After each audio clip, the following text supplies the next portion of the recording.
ready for the fight. From the court to the field, they shine so bold. With every move, the stories unfold. We're cheering on the youth from the start to the win. Giving them the mic, let their voices begin. Interviews and highlights, we got it all. GN Sports Show, where the young stand tall. GN Sports, where the youth lead the way. Champions of tomorrow, making waves today. From ages 5 and up, we help them grow. It's their time to shine on the GN Sports Show. GN Sports Show. GN Sports Show. Welcome to another episode of GN Sports Show. I am your host, Terry Andrew. Listen, we have a packed lineup for you this week. A number of young footballers to talk to. Joining me for co-host will be Clowie Davis. And you remember Clowie, one of our young and upcoming female footballers here at Generation Next. She'll join me co-hosting for a bit. We're going to be speaking with two under-15 players here at Generation Next, just to get a feeling of where they're going, what they're doing, what they're trying to do academically and on the football field as well. Also on our show is Generation Next Football Club Hall of Famer Vaughn Jackson, an exciting player. He's a national player as well here in Antigua and Barbuda. I'm excited to talk to him. An up-and-coming footballer that shows a lot of promise. He'll be on our show. We're not only talking football. We'll have members from the Antigua and Barbuda Volleyball Association, some young and upcoming stars over there on the volleyball court. We'll have the hierarchy of the Volleyball Association as well, joining us just to give us their 2 cents on where the game is going here in Antigua and Barbuda. Plus, our doctor in the house, Dr. Millis, continuing his series, The Good, the Bad, and the Ugly, early specialization in youth sports. What you should do, what you should not do. A word of advice for parents and coaches as well. That should be keen for you to experience. Listen, it's the Generation Next Sports Show. All you need to know right here. We'll be right back. Our vision is to become the premier platform for showcasing and empowering young student athletes, providing them with the tools and exposure to excel both in sports and life, while shaping the next generation of confident, media-savvy leaders. The GN Sports Show is dedicated to highlighting the talent and stories of young student athletes across all sports disciplines. We aim to equip them with vital media exposure and public speaking skills, helping them grow into confident individuals both on and off the field. Through engaging interviews, mentorship, and real-world media experiences, we strive to foster personal and professional development that supports their athletic journeys. Welcome back. You're watching GN Sports Show. Of course, I'm your host, Terry Andrew. I'm here with Clowie Davis. And we're here with Ethan Camacho, on 15 Generation Next player, as well as Adrian Fenton. They joined us here for conversations. All right, Ethan, let's start with you. How long have you been playing football and your position? I started when I was around 3 years old, so I think I've been playing for around 10, 11 years. And I'm currently an attacking midfielder. Nice. Attacking midfielder. All right. What about you, Adrian? I've been playing football for around 6 years, and I currently play central midfield. Central midfield. Yes, you both want the ball. Yeah. Are you both selfish? Sometimes. Yeah, those positions are some selfish positions. But never mind. All right. Your most memorable game or event since playing football? My most memorable event has probably been playing for the national side. Nice. Which one? I think I first got picked for the U14s. Okay. We went to Trinidad and Tobago. Unfortunately, we got challenge series. Unfortunately, we got knocked out early in the group stage, but it was a good experience to play for my country. Nice. And you're training with which one now? They're on the 16s or 15s, I think. Yeah. Okay. And we're going away in July 24th. I think we're going to Aruba. Nice. Keep honing that craft. Adrian, what about you? I would say my most memorable game is my first game for Generation Next, when I scored my first goal. You scored a goal? Nice. What kind of goal? It was a simple tap-in. Tap it. But it's my first goal. Those count? Yeah. Those count as well? You scoring goals? So of course, every game. Yeah? Yeah, I heard your name. When they mentioned your name to you, I heard your name a few times. All right, Clowie, you have any questions for the boys? Yeah. What school do you attend? The Antigua Grammar School. Okay, how about you, Ethan? What school I do you attend the Baptist Academy of Antigua. You guys ever play against one another in school? No, You no. guys don't have a team, do you? Yeah, Baptist do attend in school league and so. Because they're all smart people up there, that's why, huh? They just, I couldn't even tell you why, honestly. All right. Favorite subject? I'll say maths. All right. You told me earlier you skip a grade. What's going on there? Are you too smart? I mean, the teachers believe I'm smart, What? but I wouldn't really Come say on, I'm they that have smart. confidence in you, Ethan. Okay. What about you? POB, I would say. POB. Yeah. What's POB again? Principle of buildings. Chloe, you're supposed to be helping me here, Chloe. I don't know. I don't know these subjects. Chloe? Who's your favorite teacher? I would say Miss Mac. She teaches English and POB. Why? Is she easy? She helps me out a lot. Oh, she helps. Yeah. Nice. How about you, Ethan? I would say Mr. Blair. He teaches a majority of the sciences, but he's just a funny person, you know. In general, he makes the lessons fun, you know. So that's why he would be my favorite teacher. Ethan, you are smart. You like sciences and all that. So from biology, chemistry. all Yeah. right. You know what I was going to say first? Integrated, because that's where I stopped. The basic of science. That's where I stopped. All right. Hobbies outside of football. Outside of football, I do pan for my school. Me too. Pan. Pan. Chloe can relate. Outside of football, hobby outside of football. I'm a bit into the saxophone. I know how to play the saxophone a bit. I also do some sailing here and there, you know. You just calling all smart Just for fun, things just that for fun. smart people do. The saxophone. Okay. Is it chilling? Does it chill you when you play or no? Yeah, it depends on what song you play, really and truly. But yeah, it's just like a hobby, something I do for fun. Okay. Yeah, it's really enjoyable. Nice. So, folks, we have well-rounded footballers here at Generation Next. You're learning about him. He's Ethan, he's Adrian, and she's Chloe. Chloe, I think we should be talking about balancing both academics and is that a challenge for you? Trying to keep up with both? Sometimes, but sometimes you just have to put in the extra effort, you know, and just get things done. What about you? Yeah, same. Sometimes, because sometimes I have work to do, but I also want to play football. So I have to know when to not play football and focus on my schoolwork. Okay. Did mommy and daddy ever say no? You can't go because your schoolwork is important. Many times, but Yeah. find a way to still go, you know. Adrian, is that your dad over there? Yes. Does he say, Ethan, can't go today because you have schoolwork to do? Not really. Okay. Not really. Because you guys do well, balancing them well, right? Yeah, it's going to get a bit tougher when you go a little higher, college, and Yeah. all that. All right. Chloe? Would you like to shout out anyone? Any family members that help you?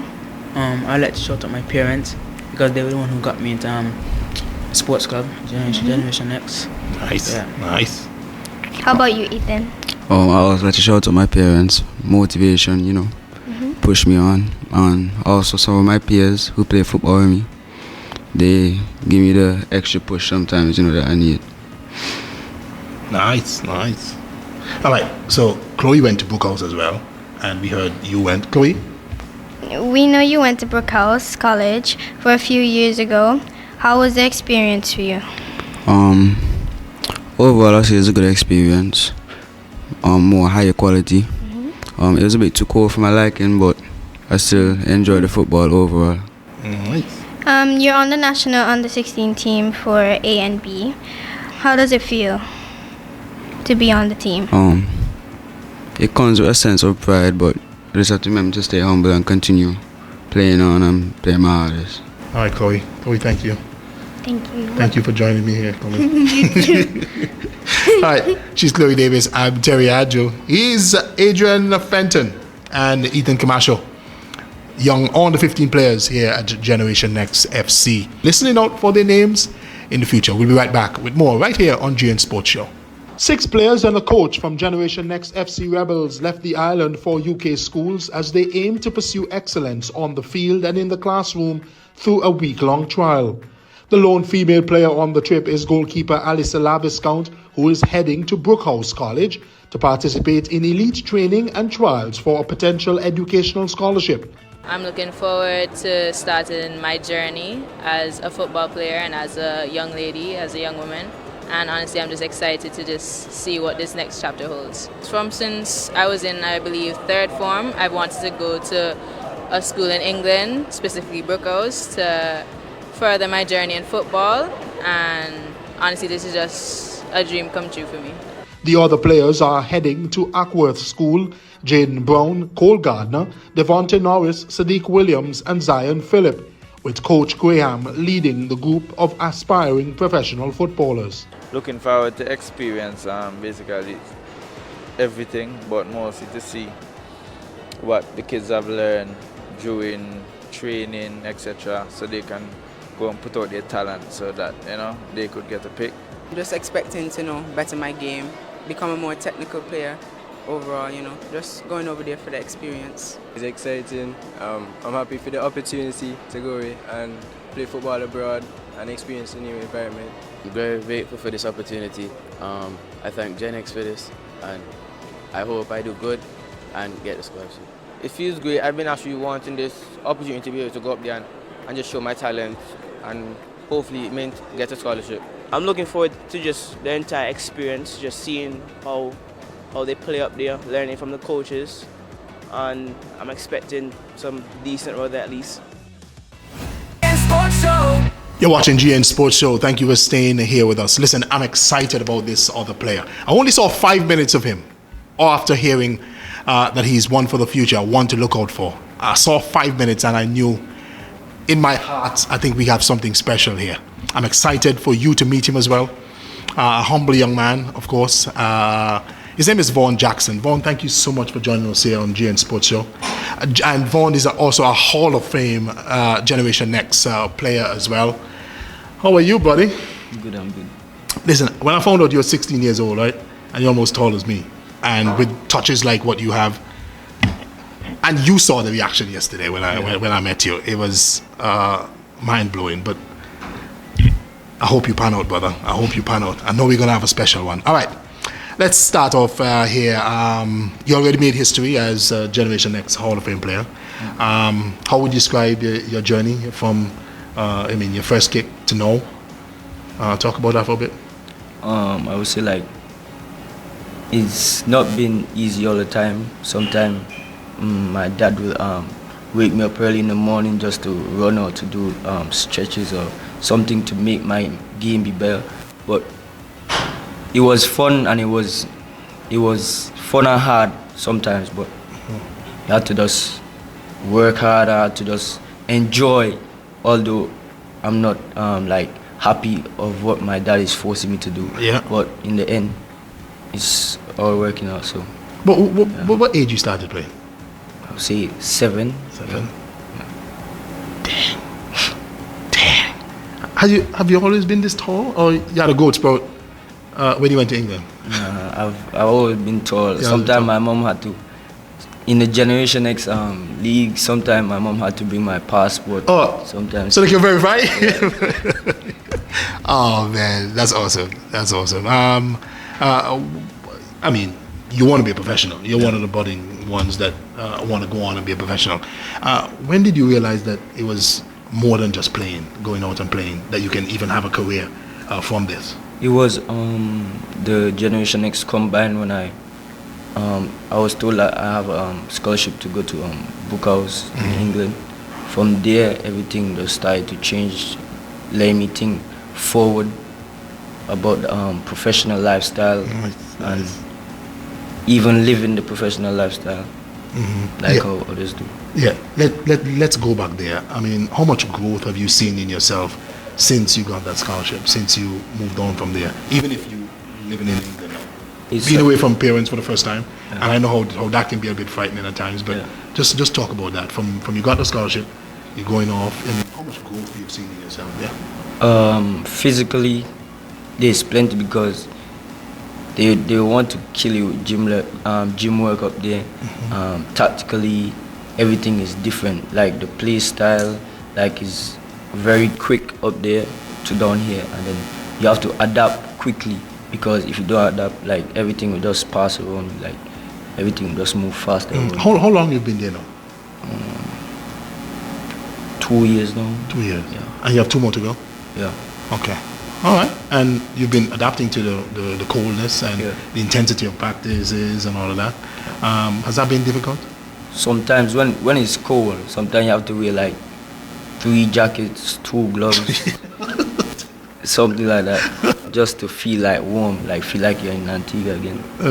And the intensity in training, the intensity in just going from, because I mean, there were a few kids that went there and we came back talking to them. They said they have like a structured thing. You go from one thing to one thing to one thing, and you must keep up that thing throughout.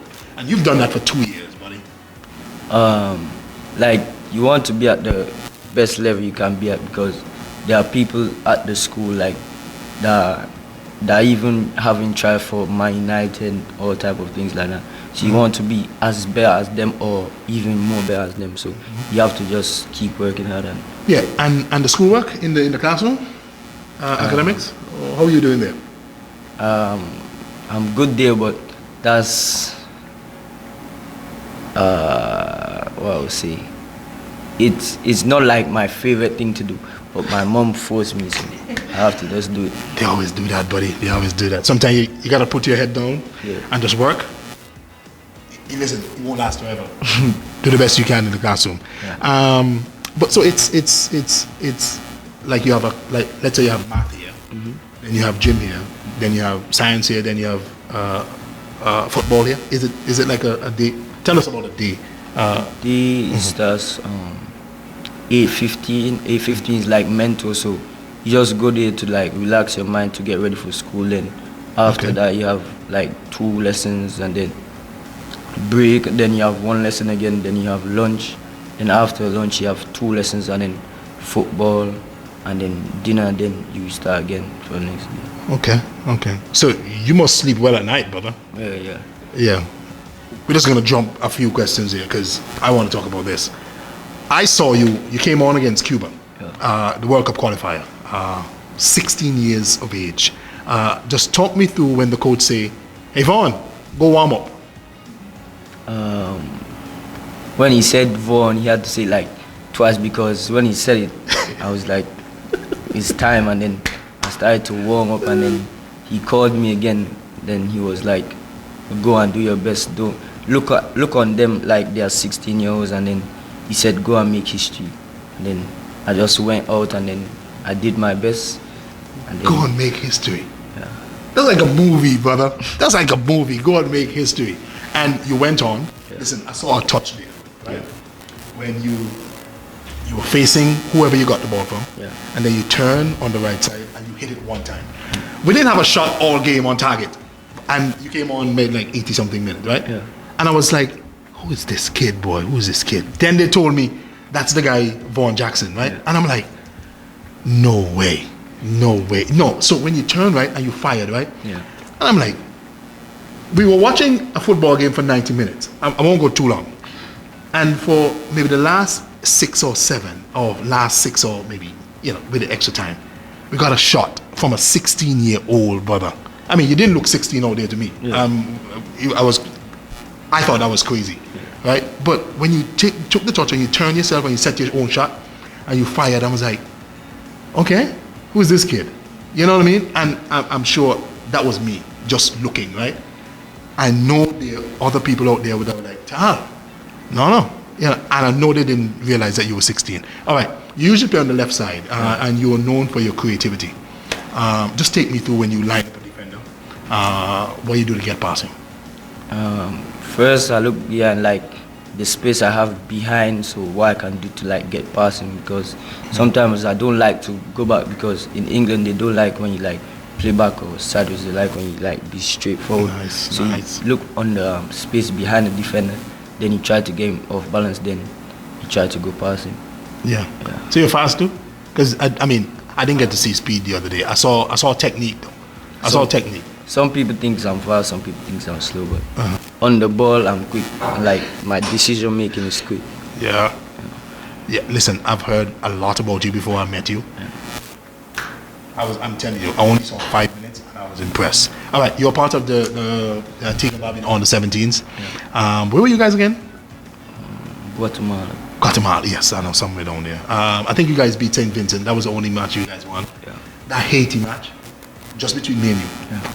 If we had defenders that just stood up and allowed guys, they got 3 penalties, right? You remember that match? Yeah? I wanted to kick down my TV. As serious, I wanted to kick down my TV. If they just stood up, it would have been a shot or a block or something. But everybody keep diving in, and that just messed the whole thing up. Haiti is going to the World Cup now. How you feel about that? And I didn't think they were. I mean, they were good. They were passing good, but I didn't think they were that great. But sorry. I think But how you feel? How you feel about you played against Haiti? Now Haiti's on their way to the Under 17 World Cup. Some of the players on Haiti team, like they were saying like all of our players on our team is like good, but Haiti team is like they didn't fear. They just played football. But in our team we had a little bit of fear mixed with a little bit of confidence. So when we mix them together, it won't match up to the energy that Haiti have when all of them is confident to even go beyond the group stage, and they went beyond the group stage. And were you the captain in that thing? Yeah. Oh man, talk about leadership. Talk about leadership and what it takes to, as in lead your peers in out there. When others are listening, it can be easy, but when they are not listening, it can be hard sometimes. Yeah. Sometimes you have to go to the coach. Sometimes you have to take matter into your own hands. Like you have to manage it. But it was great leading my national team. It was something to always. I would always dream about something like that, and then happening. It was. Okay, so what type of leader are you? Let me tell you the different type of leaders. There's a John Terry leader that he put his body in anything. So he'll go. Listen, he's a crazy man. Yeah. He'll play it like that. Puyol, centre back for Barcelona. He's that type of leader too. You know Roy Keane? He used to be with Manchester United. He's an old leader. He's the battle leader. If you touch his player, he's going after you. What type of leader are you? I would say you're the quiet one? Yeah, I'm the quiet one, but I can be the Roy Keane one sometimes. Yeah, no, we don't want the Roy Keane one. We don't want the Roy Keane one because he gets more red cards as anything, but he's still a good player. All right, the Manchester City hookup. You had a stint there, showing your talent, showing your skills. I read that during the ABS Evening Sports, and I was like, no. And you got a good review. Tell me about that experience. It was good. Growing up on TV, like you can see like everything on TV. Now when you're in real life, you're going to see it's like, wow. And then going out onto the pitch, playing with excellent players, it was easy to like adapt because, as I said, the training in Brooke House is quick, so everything there was quick also. Then I scored in that was like my third touch into the game. I scored, and then from there everything. So you've been doing this all along. So if you had scored against Cuba, that wouldn't be anything to you because that was your first touch and you fired at will there, and they liked you over there. Those are conditions that you love to play in. Yeah, of course. Over there. That's what I'm like going for right now, like to sign to be a professional player. Yeah. That's what I'm going for right now. That would be a dream come true, though. Yeah. How do you think Daddy would feel? I think I can't even see. Like I think he would feel like extraordinary. Like the money I've spent on me, like nah. Okay, hold on here. I saw your mom on the sideline at PM. Yeah. She get excited too. Yeah. She get excited as well. Sometimes, like all the time, like I would say, like they motivate me. Every training, every game, they're there. Like I have to be motivated because they're there all the time. Yeah, and having your parents back you throughout, that must be important, brother. Yeah. Awesome stuff. Awesome. All right, we talked about your national team debut at 16. Who inspires you? Either a footballer or, well, other than your parents, because you told me they motivate you. Who inspires you? I would say like, I won't say like football players. I would say like my friends, God, like my friends, like all of us were close to God. So like being in England, like he can be influenced by bad people and good people. And when I went to England, I was influenced by great people. Good. Yeah, I like, man, and you're 16, and when you guys have that head on, man, do you wear a belt all the time? Nah, not really. Okay, so that's the problem. That's the problem. That's the problem. I think we need to invent a law that you guys gotta wear belts. I'm just putting that out. But you don't sag like the others, right? Not really. Okay, good. So you wear them skinny tight ones that stick? Nah. Oh, jeez, brother. All right. Yeah, because I think they need to make a law. All 16-year-olds, 15, 16, go up. Yeah. They have to wear leather all the time. I hate that stuff. But I'm good. It's good that you're influenced by the right people, especially when parents are not around and you follow the good club. It seems like you have a good head on. That's okay. All right. When people say you're the one to watch, we're one for the future, does that put extra pressure on you? Nah, I wouldn't say put extra pressure, but I would say like put like more push on me to like even do better, even to go even higher than where I'm at now. Yeah.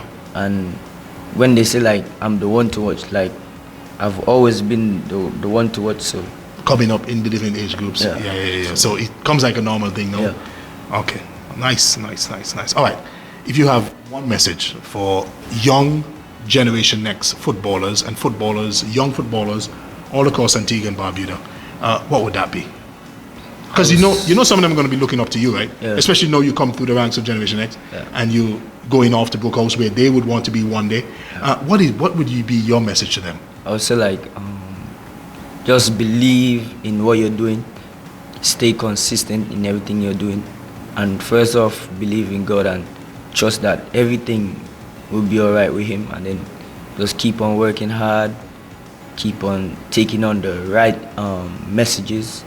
You hear good message and bad message, but take on the good one, because sometimes the bad one can even bring you down sometimes, but take on good messages and keep on working hard. Nice. Did you set any goals for the next year? Next year, the next 12 months? I would say like I want to be faster. I want to let my game go up more. I want to work on the things that I need to work on, and also I want to like be closer to even signing. Like I want to sign at my best, and then after that can even put Antigua on the map. Nice. We would love that, brother. We would love that.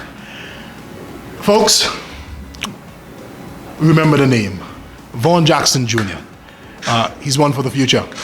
Trust me, I only saw 5 minutes and I saw something that, if that continue, he can be one that we'll be calling a professional sooner rather than later. Vaughn, thank you so much for joining me. I'm still impressed, brother. I'm still impressed. Keep going. Make mommy and daddy proud. All right, he's Vaughn Jackson, an aspiring professional footballer. We'll be right back here on GN Sports Show. GN Sports Show. Welcome back to GN Sports Show. I am Terry Andrew, your host. Well, listen, we don't only do football here. We are multi-sports here on GN Sports Show. So we have some young volleyballers, and we're going to talk to them. I'm excited to learn because I know nothing about volleyball, but I know they're going to teach me. All right, she's Felicia Burnett. He's Darren Williams, and this is Junior Joseph. Guys, thank you so much for joining us on GN Sports Show. Thank you for having us. Thank you. Yeah. We don't use our inside voice here. Okay, sorry. We use the other one. Okay. All right. Junior, let's start with you. What inspired you to start playing volleyball? What inspired me to start playing volleyball? Well, my sister actually inspired me to play volleyball because we have this competitive type of spirit between us. Mm-hmm. Like, I can do better in this sport. I can do better in this sport. So she really pushed me to start playing volleyball. Who's your sister? Jasania Joseph. For real? Yeah. Man, she's a star. That's what they say. I was just seeing I was following them, the beach volleyball thing in St. Kitts. Yeah. On the Sunday night, I had to get my story out. I thought, listen, I was already writing that they're winning, but I had to change my headline. But so she, that's a good competitor. I mean, that's a good competitor. Like I told her, give me 3 years, and I'm gonna be on the national team. Boy, that's goals. Of course, goals. I'm trying my hardest, though. So how did you get into volleyball, though? How did you start? Well, I started with the Chargers organization. Okay. My mom signed me up one time, and I was like, okay, this seems cool, and I just continued from there.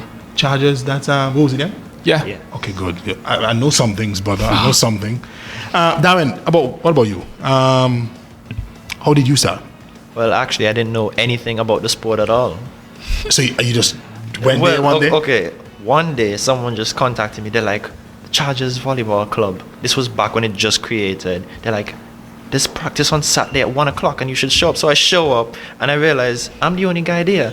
And I honestly thought that volleyball was a woman's sport until I actually watched it and I found out it's not a woman's sport. Man. And then I found out I'm insanely short for a player, especially in the guys. Like, it feels terrible. But I kept practicing, I kept going practices. I actually have the record for not missing a single practice. Attaboy. Yes. You know what's the best ability? Availability. That is. You guys take that one. That's T right there. Take that one. What about you, Felicia?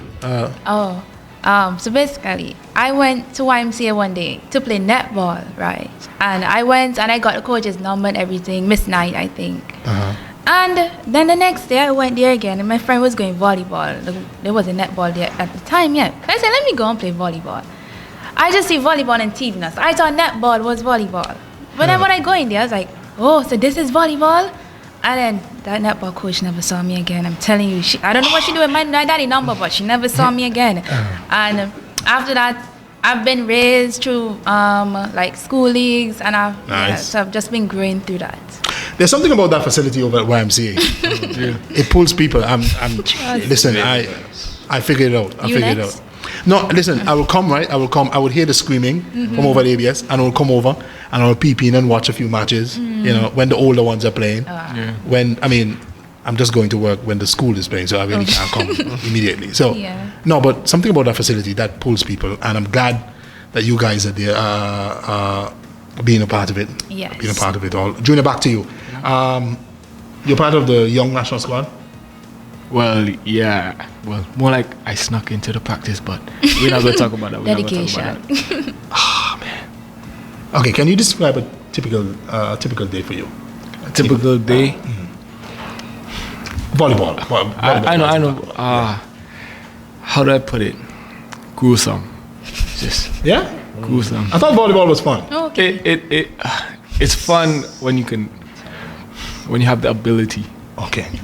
But it takes time. You've been playing for 2 years. Yeah, 2 years. That's a start. Yeah, it's a good start, hopefully. Yeah. Darren, what about you? How do you mentally prepare for games? So I actually used to just go head first into the game a year ago. I just show up to the place maybe an hour ago and I just straight into the game without a single thing in my mind. But nowadays I actually go to the games, like an hour later, I either sit down with my team because I'm the captain. So I sit down, I discuss with them plans, game plans, all of that sort. Or I actually just listen to music. Felicia, how do you get ready for YMCA daytime? Every day. You go every day? Practically, it's my second home, trust. Yeah? Man. Wilbur have done something with the place, man, where you guys call that your second home. Yeah. Okay, so like for my game or just daily, daily, I go to school every day, so I basically have to walk with my big gym bag on my shoulder every day. Carry that through my school halls because I don't remember my locker password, so I just carry it through me. And then afterwards, I reach YMCA, I change, and I when I'm with my friends, like I just get in the mood to play volleyball. They push me to my hardest. My coaches push me to my hardest. So then it just comes like naturally to me for me to be in a good mood for volleyball, even if I have a bad day. You represent the country at youth level before? Yes. What age got you? On the 23. On the 23. Wait, how old are you? I'm 16. Are you playing on 23? Yeah, I think I was 14 at the time. It was in 2023. Wow. Tell us about that experience. I'm intrigued now, Felicia. Go on. Tell us about that experience. Okay. It was a good experience. I got pulled from school league. My coach, Mr. Lewis, he saw my talent and he said, he recommended me. At first, I didn't get chosen because, I don't know, the coach wasn't there to choose. So somebody came and chose for her. But then she came back and she had a retrial. Coach Rosie, she had a retrial. Yes. And when she came back, she saw the potential. She chose me and I started to train in 2023. I think it was in June. So in June, we trained the whole summer going down. The tournament was in September. And like close to September, they started training me as a libero. I didn't know what a libero was because remember, I was only playing school league for that time. Okay. So I went home, I did my research. I realized, oh, a libero is a defensive specialist. So I set my mind towards that. And my coach, she herself is a senior libero. You know, she won the title also in the tournament back. So I basically just went and I trained. I never missed a practice. I think I went away one time during the summer. And the day I came back from the airport, I went to YMCA for my training. After all, it's your second home. Yeah, but I mean, it seems like you've been around for a while. Just some of the lessons you've learned.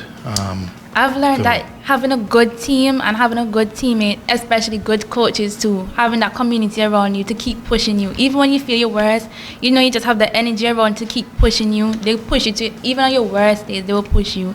And even when you feel like you reach somewhere in the sport, they will keep pushing because they know you can reach more than where you feel you are. When you see other countries, you play in other countries, you see other young girls like yourself, I mean, does that even push you more to even want to be, you know what I mean, better than they are? Of course. And like think outside of Antigua now. Of course, because I'm thinking I have to make my coaches proud. I have to make my coaches' hard work shine through me. I have to make sure Antigua gets recognized. It's like put more pressure on me, and well, it's more like me putting more pressure on myself to make it known that my coach's hard work did not just go to waste. You know what I like you said too, when you went home and you researched, so you're doing the work outside of training. Yes. And that's the part where I think if we do that, boy, we can be world beaters one time. All right, Darren, let's jump back over to you. Most memorable match, most memorable tournament. Anything stood out for you, man? Okay, actually, my most memorable match was recently. That was May the 28th, I think, against Stoneville. You remember the date? Yeah, yes. Nice. Go ahead. It was a great game. First set, it was 3 sets out of 3. It's the best of 3. So first set, we actually lost by a lot. Everybody's heads were down. It was bad. We had to pick ourselves up for the second set, and we fought. When I tell you we fought. I love those. You just get that spirit from somewhere and it just builds up and it's great. I love those, man. And we won the second set and then the third set, which goes to 15 because it usually goes to 25. It went to 15 and we fought for that. We won that by only 2 points. It was so close. Everybody put in their all for that. Even me, I lost my voice by the end of that match. I couldn't speak.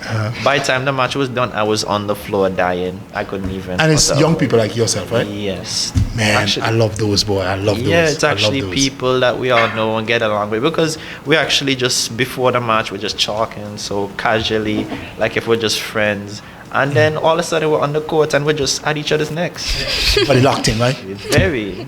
Man, that's sports, brother. That's sports. That's the part that we like. That's the part that we like. Junior, what about you? You have a memorable match, a memorable... It actually is the same. The same game? Because, when I tell you they've been beating us, when we won, it touched something. All that hard work paid off, right? Yes. Yes. Man, that's sports right there. That's sports. And you guys are just experiencing it. That would be amazing. All right, there's one thing in volleyball that I can hear from over ABS. After every point, there's a celebration, right? There's a celebration. Which is no. Listen. That is a good thing. That is a good thing because in football, right? And football is my thing. When some people score a goal, they just walk back to the middle like nothing happened. But you guys you go to 25 for the first 2 and then 15 for the last, if it goes all the way, right? So that's over 50 points there that you're celebrating, and the other team too. Man, I admire you guys. And I know the bosses are up next, right? But I'm seeing younger faces in volleyball over and over. Every time I come on PP, and I'm like, oh, nice. This is a new set. No, honestly, and that is a good thing. That keeps it going. And you guys are in a sport that nurture young people, you know, and I really admire that. So kudos to you guys. Anything that we didn't touch that you guys want to say? Oh, yes, me. Go ahead. Tell I me. would like to say, like, thank you for all the coaches and the community of YMCA for pushing us to do our best. Even when we felt like we couldn't do it anymore, you could always turn to the shoulder, turn to one of the coaches and talk to them. All of them will open up their heart, their homes and everything to you. They look out for you. YMCA is like a community. It's not just a community, it's like a family. Everybody's looking out for each other. True. I know that. So you have to, like, you always have to, like, say thank you. And you always have to be very appreciative for the little family that you have. Awesome stuff. Anything you want to add? Well, I just want to say, it's almost like saying thank you to like everybody down there, because when you really start, you just feel welcome. It's not like any like awkward vibes. It's just it's just a welcome. Environment. It's just calming, and like it's the most motivational set of people I could say I've ever met. Nice. What about you? I honestly don't know where I would be without volleyball. Yeah. It's more than a sport, I can tell you that. Most people think it's just a sport. Most people think that for anything until they actually start doing it. When you start playing volleyball, you meet a ton of people, you make opportunities for yourself. And when you actually put in that work, it just feels so much more better. You feel so great about yourself. Yeah, it's like That's it. You start anywhere with something and you work to the top. You make a ton of mistakes, which is completely fine. Yep. You're going to have people that are going to tell you otherwise, but you just don't listen to them. You just keep pushing. And I'm sure, not to cut you off, I'm sure you guys are telling your friends that don't play volleyball, right? That, hey, you guys got to join, get on the bandwagon, right? Yeah, that's what we do in football too, but it don't always work. But, I mean, you guys got to try. You guys got to keep this thing going. Right? All right. Thank you guys so much. Darren Williams, Felicia Burnett, Junior Joseph, young volleyballers here in Antigua and Barbuda. Yeah, we're going to be looking out for them as well. Yeah. If you want to see, pop in at YMCA. Do like me. Pop in at the Westgate on the western side if you don't want to sit. And I'm sure you'll see the next crop of volleyballers here in Antigua and Barbuda. All right. Thank you guys so much for joining us. All right, we have more right here on GN Sports Show. We'll be right back. GN Sports Show. Welcome back. We're still here on GN Sports Show, still talking volleyball. We have the hierarchy of the Volleyball Association here in Antigua and Barbuda. To my right, there's the president of the Volleyball Association, Wilbur Harrigan, and to my left, floor member, Harris Lewis. Gentlemen, thank you so much for joining us here on GN Sports Show. Thank you. And thank you very much for the invitation. Awesome. Listen, so speaking to the younger ones, we heard what drew them in and what's keeping them there at YMCA. You've been doing this for over 2 decades. Long time. It can't be the same thing for you that for them, because I know you're the president. Started as a player and worked your way up. Now you're the president. What keeps you going? Young ones. The opportunity to see them grow. Yeah. We started at the bottom, and we decided that we will make volleyball the #1 sport in Antigua and Barbuda. Well, in time, we're almost there. The kids spoke about the community at YMCA, and YMCA is a home away from home. I'm sure that was the aim, and that's the goal in attracting them. Well, it's all about the youths. And you may ask, what keeps me there is the vision that one day these youths will grow up to be more special than they are right now. And we could do with what is very, very short, sponsorship. And if we get sponsorship, we will do more. And we are working on that. Okay. Mr. Lewis, let me bring you in here. You two came to the ranks from a player all the way to the president, no floor member.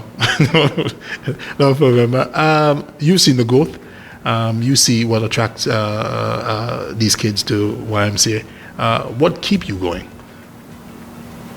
Let me step back a little. You said about the growth, but the growth started about 30 years ago between myself and Mr. Harrigan. And it didn't really start with just the players or anything. What it started with, we were at a tournament overseas, and Wilbur said, we can't do anything with the present crop that we have. We have to get people from young age, teach them the basics so that they can grow in the sport and improve. Wilbur went on and had a chat with the then Minister of Sports, Mr. Bernard Percival, and organized the school league. Since the school league have come on stream, our program have just been growing. Meaning every year there's about 100 school children playing volleyball, and then at the end of their school year they come out and they join teams. So we have been going place. That was working, but he stated one thing that was killing us. Whenever we play and a little drizzle come, everything stopped. So he said we had to get something organized, and he said, look, you have to design something. And we got together and we squeezed the money out of rocks and stone and blocks, and we got over there. And that is what is paying dividends. Okay, you spoke about sponsorship. See, like in football, there's FIFA. In volleyball, is there FIVB? FIVB. Yeah. Okay. That's right. But they give you just equipment. Oh, okay. You don't get money. In recent times, we manage to get some sponsorship, and we're getting more and more sponsorship. But let's put it this way. You cannot attract sponsorship with mediocrity. You have, and Harris just spoke about the basics. If you could master the basics, it's the best game. It is the ultimate team sport, volleyball. Ultimate team sport. And the beauty about volleyball is it's a bridge. If you pass the ball and it's not complete, the second person who is receiving the ball is supposed to improve on the handling of the ball. And the third one will execute. So, again, you cannot dribble a ball anywhere. You depend on your colleague. That is what drew me to going to the utmost, or the ultimate. I mean, over your years, I'm sure you've seen many proud moments. Do you have one that's at the top of your tree when it comes to proud moments in volleyball in Antigua and Barbuda? There are many, but one of them is having started a junior league. Okay. We were growing the older folks. Their aches and pains and everything else, we had. But the real McCoy was to start the school league. At one point we had some 25 teams, 25 teams at the school league.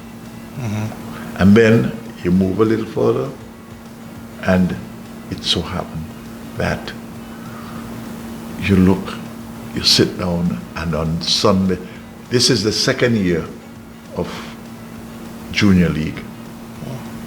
It took me a little while in order for my colleagues to recognize the beauty of volleyball must lie in the junior league. Because this is where you get a feeder system from. Yeah, yep.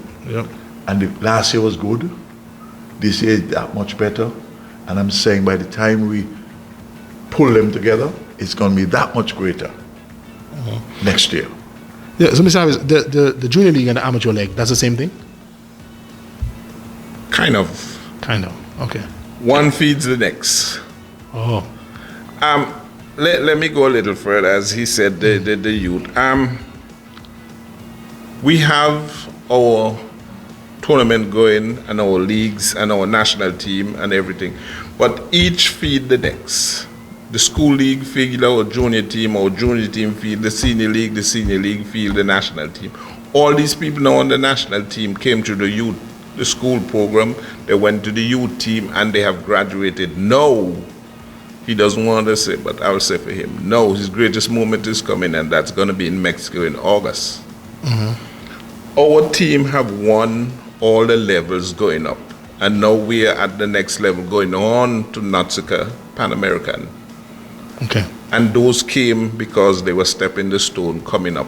So now we're reaching that level. We're going to Mexico. Okay, so Nautica is the equivalent to CONCACAF. To CONCACAF. Okay. Caribbean. Okay. FIVB's world. Nautica is the Caribbean and North America. Okay. And in August, what team is that? The senior national team is going to Pan American Games because we won the OECS competition here in Antigua, and that's the next level. And then from there, it's World Cup qualifier if we can go so far. But we're dreaming big, right? We were dreaming big, and we're still dreaming. We're still dreaming, remember? Listen, last in 2022, and before that, but we just was not able to go forward. Money was a problem at that level. For example, we could do some sponsorship. To go to Pan American Games in August is 70,000 US to take a team. Enough money. Yeah. So therefore, as we continue to go, we know people out there, we're looking for sponsorship, league and otherwise, and no sponsorship is too small. But we'll take it whenever we can. Yeah, and that tournament you spoke with, that would give eyes on Antigua and Barbuda players. Ekwa? Yeah. Yes. Because after you win the... I'm going to blow Wilbur trumpet a little more. Go ahead. Listen, this is a combo. Go ahead. Wilbur went to Natsika, and before we had ECVA, we had OECS. Okay. But he was loose-knit. Wilbur went to Natsika and asked them to organize a tournament, a league, a body, a zone for us here, because we were being pushed aside when we came up against Jamaica and Barbados. We were just always being pushed aside because we weren't good enough to compete and go further. So we had our own zone where we would play, and now we are being looked upon because we're winning, and when we go further, St. Lucia or St. Vincent, when they go further, they show up and they show themselves, just as we are now going on. So now we're making a name, and ECVA in Natsika commands about 16 votes. So we are looked upon and we are asked, what can I do for you? Because we have votes. Yeah. And when we go further, we are looked upon. When we go to FIVB, we are looked upon because we have votes. Yeah, they say Anguilla and some of these teams are ranked 200 and something in the world in FIFA, right? But guess what? They have the same one vote like Brazil does, like the English does. Yes. Yeah. So that carries some weight, though. And it's not about me. Thank you, Harris, but it's not about me. In our thrust to make volleyball the #1 sport, and let me tell you, if you get hooked on volleyball, you're in trouble. Yeah, like some of these kids. Like some of these kids. 15 years old, and they show up, and parents are concerned, why are they going there? While they're there, a prerequisite that you must do your homework. Yeah. So they come, they bring their books, they sit down, they do the homework, and then they play ball. So I'm saying to you, it's a family. Yeah, that's why it's a home away from home. It's a family. And discipline. And I could tell you, we've never had a drug problem knowingly in there. Now we have a little bit of, everybody's spliffing, but prior to that. Terrible. That throughout all sports right now. Prior to that, you couldn't discipline was high. That is what we did. right there. So yeah, now the association is taking a keen interest in the educational opportunities for some of these young players. Yeah, talk about that for a bit. Okay. We had a problem, and the problem was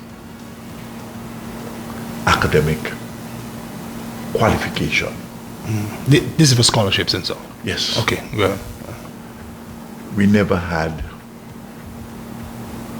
the beauty of 5 and 7 and 15 and 20 O levels or A levels. So scholarship people come and look at us play, very happy. But you go up, you realize you don't have maths and English, sorry, can't help you. Yeah. So we realize if we go to in the schools and we try to encourage the kids, they level. And with the level of performance in school, I mean, some of those people there, the young, 2 of them persons walked away with 2 scholarships. We had a tournament 3 weeks ago. That's the UE. UE came here. And they spied on us because we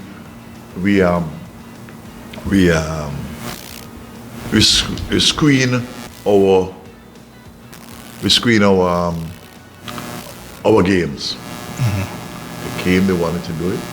They studied us in and out. We didn't know this till after. So they came here and we gave them a time of their life. It's the best games they've had in 8 to 10 years. Competition.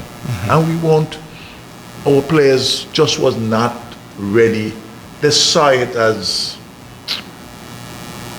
so they did not mentally and physically prepare for the games. Okay. So, but still, they were very, very happy, and we were able to obtain 2 and maybe 2 more scholarships. 2 of them, I think, Junior and the young lady. Felicia. They had scholarship. They got a scholarship waiting on them, and we're looking for 2 more players. This is UE here or UE Mona? UE here. UE here. Okay. UE here. Okay. Yeah. Okay. No, they influence everything. Okay. UE Jamaica,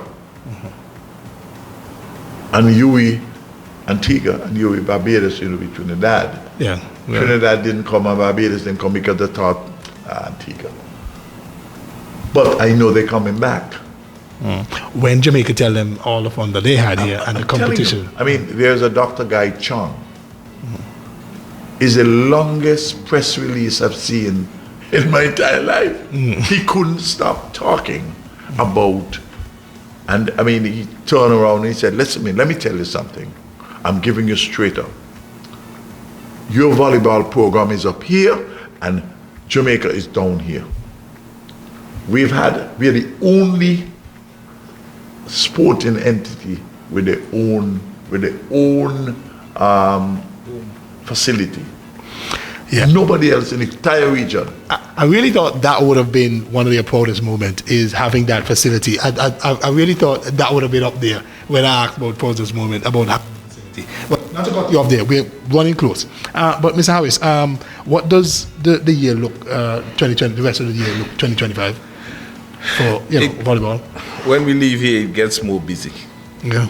We have been asked by Nautica to host a Final Four, meaning the Final Four of both competition, male and female. We're going to host them in September.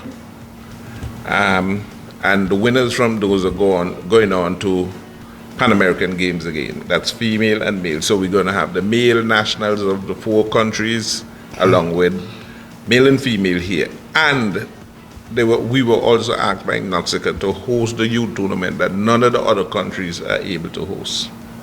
So that facility gives us an up on. It gives us a leg up on everything. Yeah.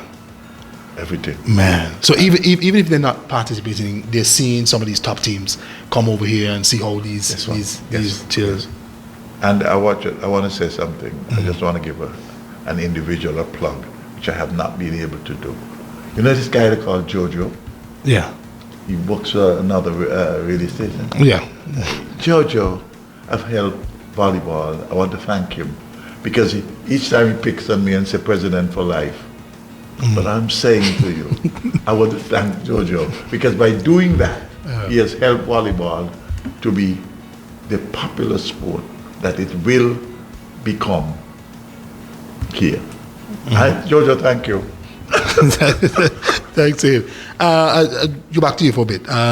Some of the key initiatives that the association is implementing for some of the young talent across the island to continue to nurture that young talent across the island. I know you mentioned the leagues and feeding different up.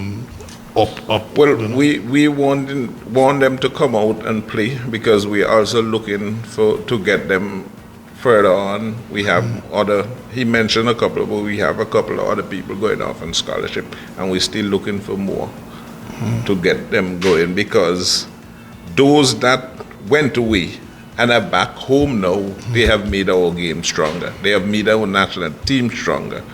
So later on, those are going to be our other coaches as they move away from the actual playing. So we are waiting for them to get into that and make our program stronger. Is the beach volleyball section of it, is it on par with what you guys do inside? No.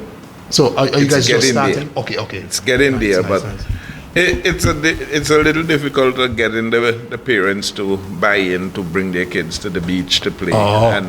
But it's going. Yeah. Because I was telling the kids that I was following the Jasiana and and I forgot the other girl, Joseph. They are now going off next month to Santo Domingo because they were second in Sunday, and their next program was going to be in November, but it has been moved up. Okay. So they have to start getting ready to go off. Okay, so coming second, that them and St. Lucia moved on to. Yeah. Okay. The first three teams will go ahead.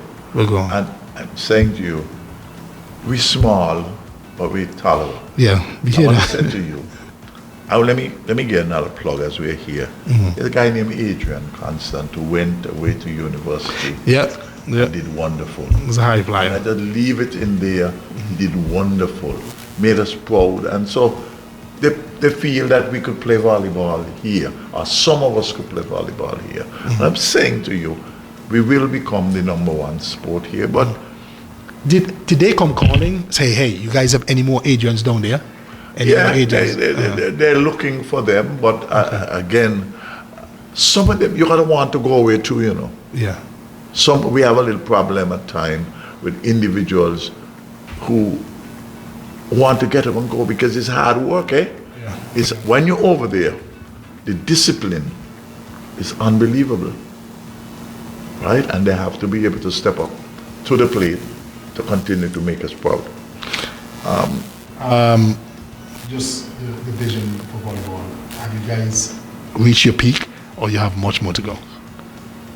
When we hit Mexico, I would say we hit our goal, and then we start over.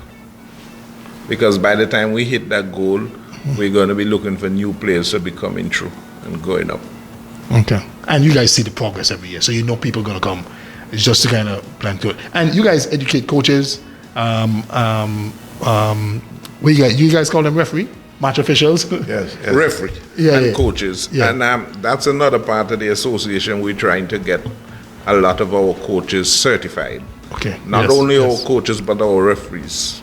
We have now referees that are certified and coaches are being certified. So we're pushing the game in every level so that we can move forward. All right. What I said to you, beach is king. Yeah? Beach volleyball is the Olympic #1 sport. And we, by sitting and deciding, we agreed that we will strengthen the indoor game first. Okay. Because it's by the indoor, you grow from the indoor to the beach. Okay. Yeah. And we are saying we are now ready, feel we are, and we will take on the beach. And we are going to go there. It's cheaper too, because there's only 3 persons per team. Oh, 3, okay. 2 teams and a coach. Okay. And if we could continue to grow the beach, we get greater recognition and continue to put Antigua and Barbuda on the map. Well, gentlemen, you guys given us a mouthful here on GN Sports, so we thank you guys for gracing us with your presence. I know we can talk the rest of the night about volleyball. We can talk the rest of the night about volleyball. President Wilbur Harrigan and floor member Harris Lewis joined us here on GN Sports Show to talk volleyball. And I know you have a wealth of knowledge now about the Antigua and Barbuda Volleyball Association. We have more to come right here on GN Sports Show. We'll be right back. GN Sports Show.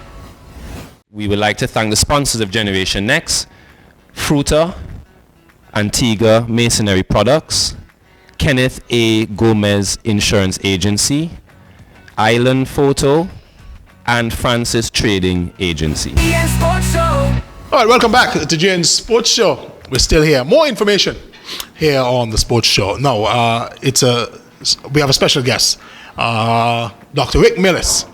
And he has a specialized series in the good, the bad, and the ugly, early specialization in youth sports. Dr. Rick, we meet in person finally. Very good. Nice meeting you. We don't have a whole screen in front of us. And why do you call me special? I'm not a special guest. I'm a regular guest. Come on, I'm not that special. Maybe I'm the special guest. Yes, actually you are. I am the special guest. By the way, can I have your autograph? You're doing very well. I'll try. All right, where are we here? Specializing in youth sports. So the interesting thing about specialization in youth sports is that we have the idea that is when you specialize in a sport very early, let's say before the age of 7 to 12, that those are the kids that become great athletes, the elite athletes, the professional athletes, because they've done it for so long. They've got the best muscle memory. Okay. And there's some evidence for that. Some of them do. But if you look at professional athletes, the majority of them did not specialize. Those are the ones that between the ages of 7 and 12 were doing a lot of different sports. Okay. Now, why is that? First of all, when you specialize very early, you're more susceptible to injuries when you're in the developing stages of your body and they don't recover, especially from repetitive injuries. You know, you keep doing the same thing over and over again, using the same muscles. But those kids that now switch from one sport to another, let's say during the school season they're doing one sport, but during the summer they're doing 2 or 3 other sports, now they get a chance to synchronize their muscles. Different muscle groups. They're not using the same muscle group over and over again. They are developing this brain muscle memory better, and their cartilage. You know, the main protein in the body is collagen that makes up cartilage and all of the connective tissues. And these connective tissues need to organize themselves. So when you start too early, they get disorganized. When you start around, when you optimize your sports using different modalities, you know, different sports, you then get a chance to your collagen, your cartilage, all those connective tissues tend to be more organized. And then as you use them, they actually get stimulated. You make more, they get thicker. Where when you start too early, they thin down actually. They degrade. So there's something special about the age between 7 and 12 that's ideal for developing all these different muscle groups. Okay. So when you are between that ages, you're saying, listen, I can play basketball, I can play football, I can play cricket, because that helped the cartilage strengthen the cartilage. Exactly. As long as that's not overdone. Now here's a little bit of a problem. I think on this island there's about 50-60% of kids who are eligible for youth sports that participate, right? Probably the other 40 to 50% are not. Now we have to worry about them a little bit, because the research shows that 90% of the kids now who are developing type 2 diabetes, you heard of that? Yeah. It's an epidemic among children. We didn't have that before. It's probably because of all the processed foods and all the sugar they're eating, right? Well, we know that that's probably the case. Poor nutrition, poor lifestyle, sedentary lifestyle. They're not getting enough physical activity. 90% of the kids in that category are the ones that develop type 2 diabetes, who don't get enough physical activity. So we really have to worry about them. On the other hand, let's look at the ones who are participating.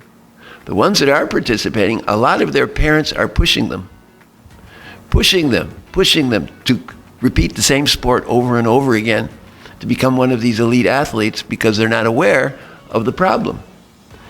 And they look at sports as a way out of maybe poverty, maybe a way out of a bad home life, and they think, oh, I'm going to become an athlete, a professional athlete, an elite athlete. I'm going to go get a scholarship to college. We heard about that before. And they push them, and they push the kids, and then they experience these overuse injuries. And these overuse injuries, sometimes you can't come back from. Once they start as a child, for example, you heard of shin splints? Yeah. Yeah. We just heard from volleyballers. Well, volleyballers, basketball players, people who play on a hard surface, track and field participants, they develop these shin splints, which are micro tears in the muscles and tendons in the legs. And once they develop, it's very, very hard for them to heal. And that collagen I told you about, that protein in the connective tissue and in the muscle, gets disorganized, and it never comes back. So you see the problem. So what you pan out, that you think would pan out for them when they're 15, 16, is like wore them down by the time they get to they're more susceptible as adults to osteoarthritis, to breakdown of joints, and all this kind of stuff. So I've had personal experience with this because at my advanced age, I'm still playing, and I'm, getting ready for knee replacements. But I'll tell you a funny story. So about 30 years ago, I was friendly with, and I'm friendly with several professional athletes, especially in the NBA. And I won't mention this guy's name, but was an outstanding athlete, and he became a U.S. Senator. He became a United States Senator. You might even know him, but I'm not going to mention his name. And about 30 years ago, because I was teaching at a medical school in Washington, D.C. for about 40 years, and I saw him, and I said, hey, let's play some basketball. So tomorrow I'm going to be 80. So 30 years ago, I was 50. And he was probably 52, right? And he was a U.S. Senator. And I said, you should invite me to the U.S. Senate because I had a great gym there to play basketball. And he says, oh, man, I gave that up 5 or 6 years ago. I said, why? He said he gave up the sport because it was too frustrating for him. He couldn't do the things he could as an NBA player anymore, and it was too frustrating for him. And here I am, of course, I was never an NBA player, but I played on the national basketball championship team in 1967, probably way before your grandparents were born. And in those days, I wasn't a starter, I wasn't a great athlete, but I loved the game, and I loved the competition. And somehow at a young age, I learned that the value of what I was doing was not in the winning, although of course, you always play to win. I love to win. But sometimes I wasn't sad and depressed from losing. Maybe that's why I never went to the NBA. I wasn't depressed from losing because, to me, I just loved the game. I loved playing. I loved the competition. And I said, well, I just wasn't good enough that day. And so I shook it off. And that's why I think I continued. Well, I felt really bad for this guy, an ex-NBA player, who now, when I was looking at him, he had a big pot belly. He gained a lot of weight. And he didn't look very healthy, even though he was a United States Senator. Now, here's the good part about that. Just this week, the reason he's on my mind is just this week I was watching the NBA Finals. And he was in the crowd. He was actually, because he's a celebrity, they actually showed him sitting in the stands. And he actually looks a lot better. He lost weight. Maybe he decided while he may not have gone back to basketball, he might have gone back to sports. And he retired from the U.S. Senate, so he probably got a lot of money. So he probably has his own gym in his house. So anyway, so what's the message here? The message is the parents, we have to, as parents and grandparents, struggle to instill in our kids why they need to stay active. For their health, for their mental health.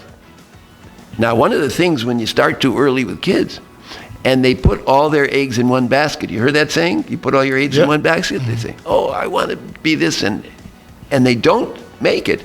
They get rejected, they get depressed, and they actually get mental health issues. Yeah. And then they withdraw, and they, start doing all kind of crazy things, risky behaviors, and all kinds of stuff like that. And it affects them. So the psychological aspect of staying physically active. And while we love the 50-60% of the kids that are involved in youth sports here, we got to think of the other 40%. What are we doing for them? So that's the message, man. Okay, but let's talk about because in university, this is the first I'm realizing that they have classes, bowling, walking, weightlifting for classes. But those are I was an athlete, so we do these things normally. But for the other 40% that don't, and they're trying to push that you can be active doing these things. Yes. Bowling, golf, racquetball, these kind of things. And that was an eye-opener for me, that you're actually pushing that physical activity as a subject, as a class. And when I was in college, it was required. Physical education was required. You know what's happening in the United States now? It's not required anymore in college, and even in high schools. It's getting too expensive. And they're cutting back on requiring physical education because the emphasis now is on academics, that, they should spend all their time on academics. But they're forgetting that the physical activity is very important. So, but there are plenty of alternatives. For example, while we like to run, walking, the research shows that walking is just as good as running. that you can walk faster and for a longer period of time and get the best benefit without risk of injury. The same benefit you get from running with risk of injury because you're running on a hard surface.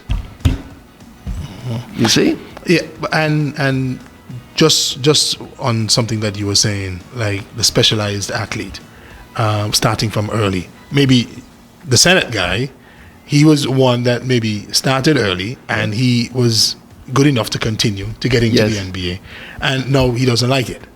As in, at 50, he was like, man, I'm not bothering with No, he actually said it frustrated him that he couldn't keep doing the same thing, that he couldn't play at that level anymore. So it actually seemed to be psychological for him, and I think that we have to think about that for ourselves. So again, preparing our kids for a lifetime of physical activity is what youth sports should be about. And the reason I wanted to talk about this topic today, about early specialization, is to warn parents about pushing their kids into early specialization. Yeah, you're reading the mind of our producer. Really? You're reading the mind of our producer. That means. In here, I thought I was the smartest one here, and it sounds like the producers are much smarter than I am. All right, Dr. Wick, you're not only going to get questions from me, we have questions from viewers as well. So let's hear from a viewer. warn the parents, because a number of parents of athletes would watch the show. Your message to them with overuse, in the athletes or the children or how on? Yeah, so prepare your kids for a lifetime of activity by not starting them too early on specialization, before the age of 7, right? Mild activity, right? Vary the activity a lot. After the age of 7, you can specialize, let's say, during school, but during summer, you ought to diversify. Use different sports, 3-4 different sports to diversify, right? Pay attention to overuse injuries. So those shin splints I was talking about, by the way, we just heard from volleyball players, overhead injuries, shoulder injuries from volleyball, basketball. What about cricket? The bowlers. They're actually susceptible to spinal injuries because they plant that foot when they throw that ball really hard, and they're susceptible to spinal injuries. And those spinal injuries later make them susceptible to osteoarthritis of the spine and narrowing of the spinal canal from overgrowth of the tissues around the spinal cord. You think when we're athletes and we're in our heyday, we don't emphasize that much. No, and we're not thinking about it. On what's going to happen after. No, we want to play. Yeah. I wanted to play through it. Every time I got injured, I wanted to play through it. Now, that's the bad part. The good part is, if you watch sports on TV now, they are much more careful with their athletes, probably because they're paying them so much. They're making so much money. I mean, not millions, tens of millions, and sometimes hundreds of millions of dollars, right? Yeah, there's a protocol for every injury. Yeah, exactly. So they're protecting them. That's actually good that the kids watching TV and the parents watching sports on TV see that they're not forcing people to play through those injuries like they probably did 50 or 60 or 70 years ago, because they didn't understand and because they weren't paying them that much. And so they were expendable. Yeah. Now they're not expendable. Yeah, and I'm sure you know this. In baseball, there's a Tommy John surgery. Oh, yeah. That would take right 2 years and so to heal. Yeah, and yeah. You're like, wait, what? Yeah, so, it's a tendon. It's a tendon in the elbow called the ulnar collateral ligament that gets damaged. By the way, I don't know much about cricket. I'm not. I'm not British. I'm not Caribbean. I'm American. So really, we know almost nothing about cricket. But I would imagine those bowlers have that Tommy John, can develop that Tommy John injury, just like the pitchers in American baseball. You heard of American baseball? You ever watch it? Yeah, I mean, I went to school there, so I had to. Okay, good. And that's how I fell in love with American football as well. Yeah. Oh, okay, when I was good. in school, Yeah. So yes, that Tommy John injury. Yeah. And kids now are having to have Tommy John surgeries that they've never had before. Again, why? Because of that specialization that they're being pushed into it. And everybody has the dream of making $10 million, $20 million, $30 million a year. But very few do.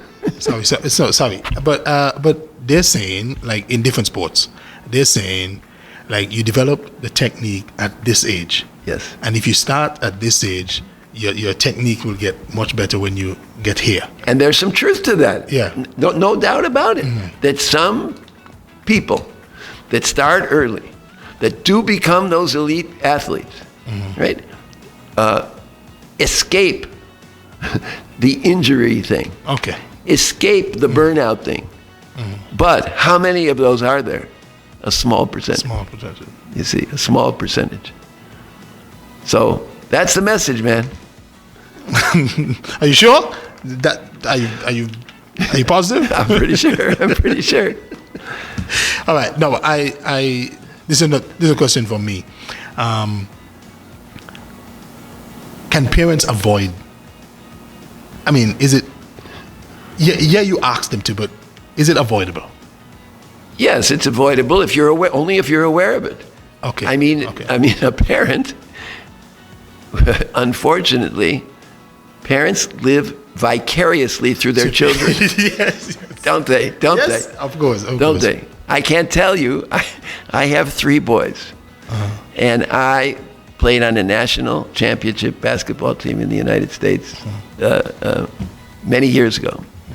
Now my kids are in their 40s, right? But when they were teenagers, and I had connections with the NBA and various places, I knew a lot of people.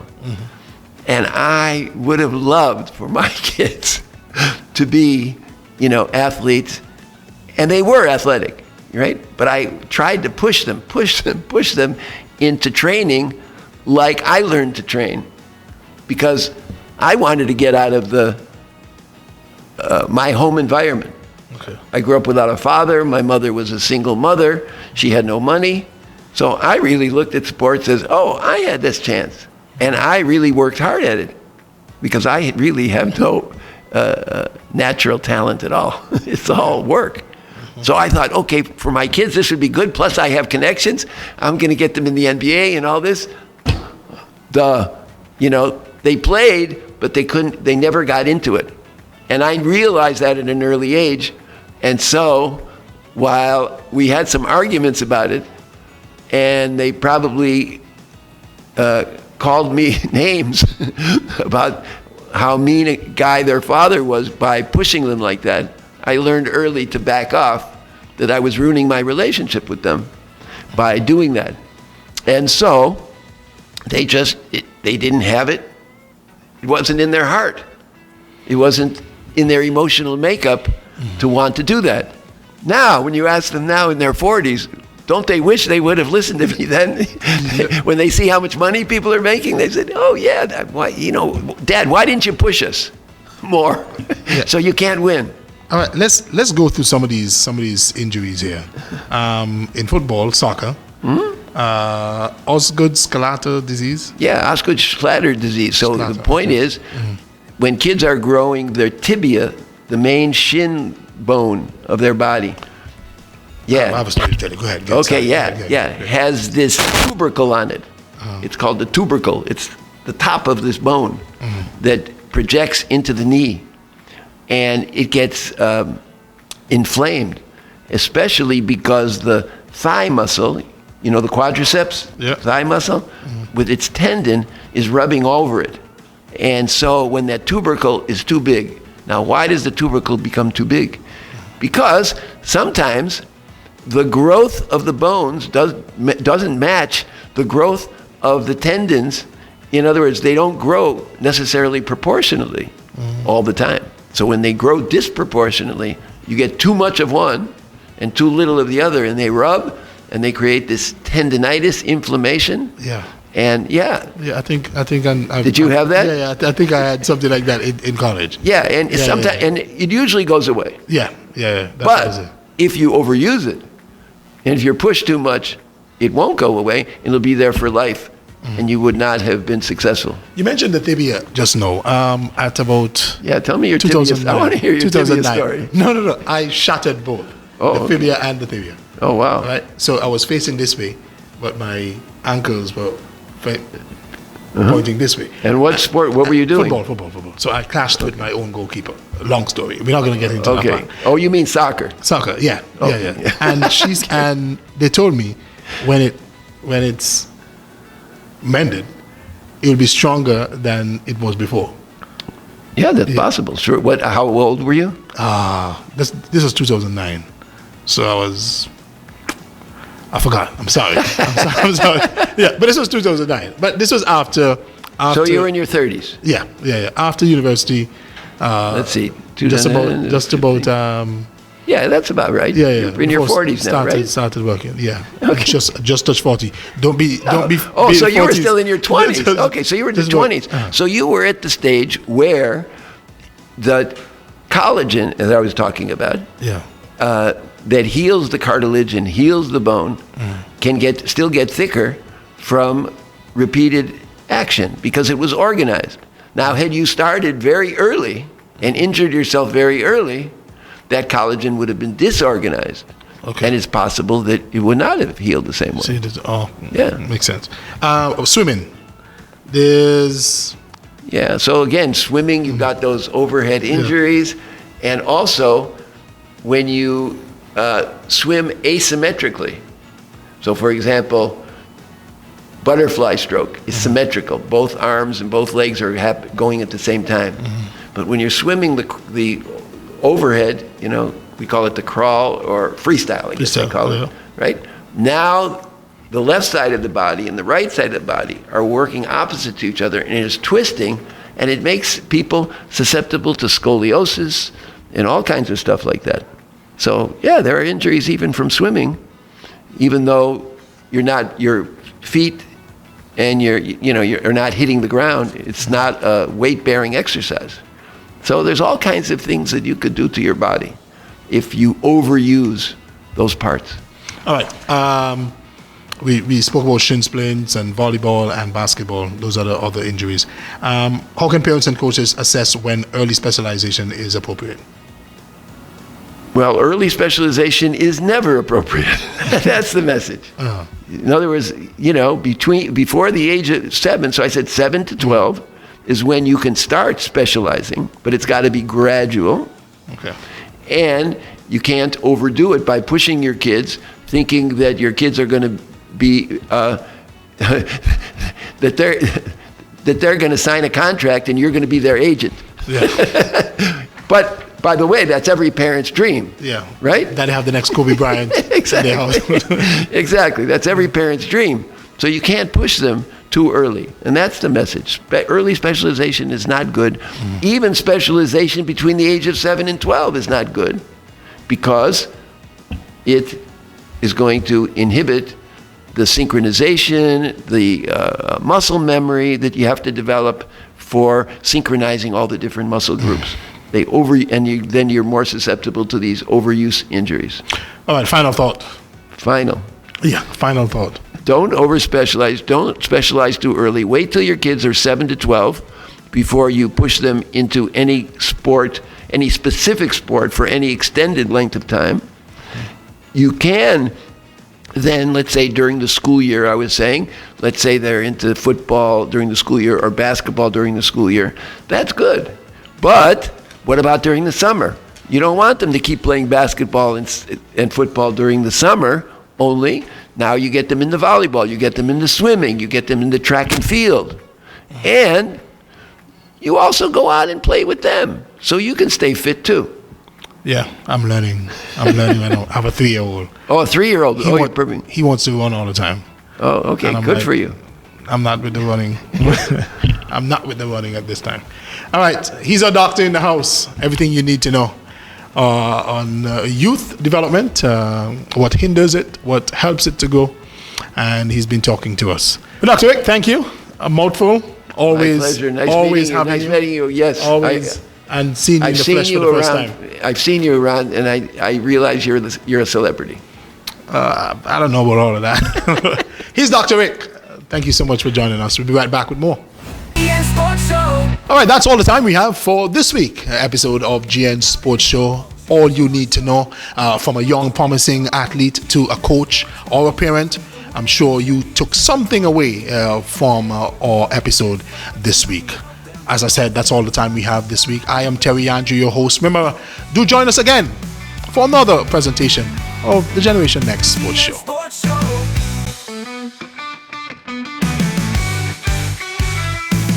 Interviews, insights, dreams taking flight. We show them how to handle the spotlight, preparing them for the journey ahead, building confidence, the words left unsaid.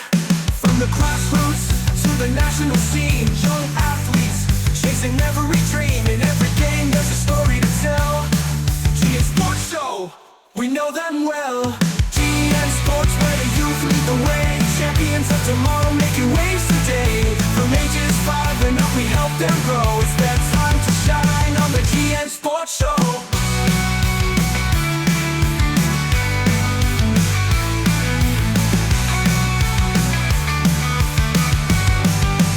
GN Sports Show. Interviews, Sports where the youth lead the way. Champions of tomorrow making waves today.